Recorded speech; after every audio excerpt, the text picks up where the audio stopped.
ڈاکوؤں کا ایک قافلہ سفر کر رہا تھا۔ جنگل کی سرزمین تھی۔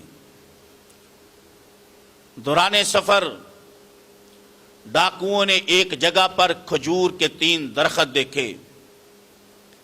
2 درخت پھلدار تھے اور ایک درخت خشک تھا۔ ڈاکوؤں نے وہاں پر آرام کرنے کا پروگرام بنایا اور اس درخت کے نیچے آرام کرنے لگے۔ ڈاکوؤں کے سردار نے دیکھا کہ پھلدار درخت سے ایک چڑیا اڑتی ہے اور خشک درخت کے اوپر آ کر بیٹھتی ہے، پھر واپس پھلدار درخت پر آتی ہے اور پھر اس خشک درخت کے اوپر جاتی ہے، پھر واپس پلٹ آتی ہے۔ اس نے چند مرتبہ چڑیا کو اس طرح آتے اور جاتے دیکھا تو ڈاکوؤں کے سردار کو تجسس پیدا ہوا کہ آخر یہ معاملہ کیا ہے۔ وہ اٹھا اور خشک درخت کے اوپر چڑھا تو دیکھا کہ درخت کے آخری تنے پر ایک اندھا سانپ وہ لپٹا ہوا ہے اور اس نے اپنا منہ کھولا ہوا ہے۔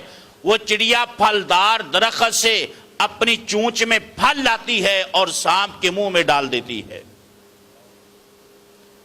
ماجرا دیکھا، بڑا پریشان ہوا اور ضمیر ملامت کرنے لگا کہ تو ڈاکو ہے، ڈاکیوں کا سردار ہے، لوگوں کو لوٹتا ہے، لوٹ مار کرتا ہے اور حرام سے مال اکٹھا کرتا ہے۔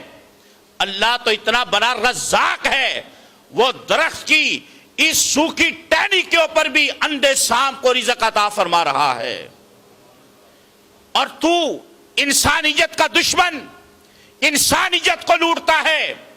اپنے نفس کو ملامت کرنے لگا اور اپنے دل ہی دل میں شرمندہ ہونے لگا کہ میں اللہ کا کیسا نافرمان بندہ ہوں کہ میں لوگوں کو لوٹتا ہوں، حرام سے مال اکٹھا کرتا ہوں۔ خالق کائنات جل وعلا تو اندھے سانپ کو بھی رزق عطا کر رہا ہے، اور اندھے سانپ کا بھی پیٹ پالنے کے لیے اس نے ایک چڑیا کا انتخاب کر رکھا ہے۔ اے شخص، اللہ کی نافرمانی سے باز آ، تو اشرف المخلوقات ہے۔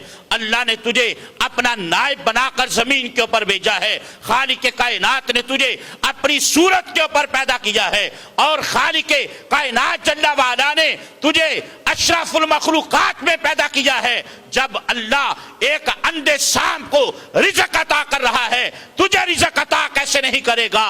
اسے اپنے نفس کے اوپر ملامت کر رہا تھا کہ غیب سے آواز آئی، اب بھی توبہ کر لے، اگر توبہ کرے گا تو میں اپنے فضل سے تجھے معاف فرماؤں گا۔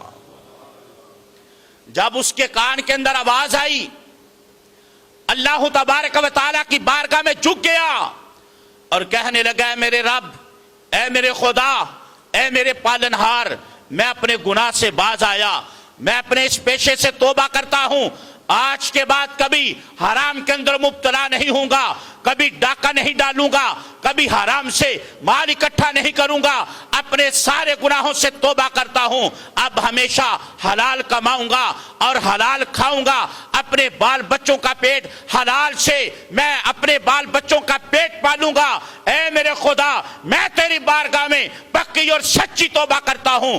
ڈاکوؤں کا سردار رو رہا تھا، آنکھوں میں آنسو تھے، گڑ گڑا رہا تھا، اپنے رب کی بارگاہ میں مچل رہا تھا۔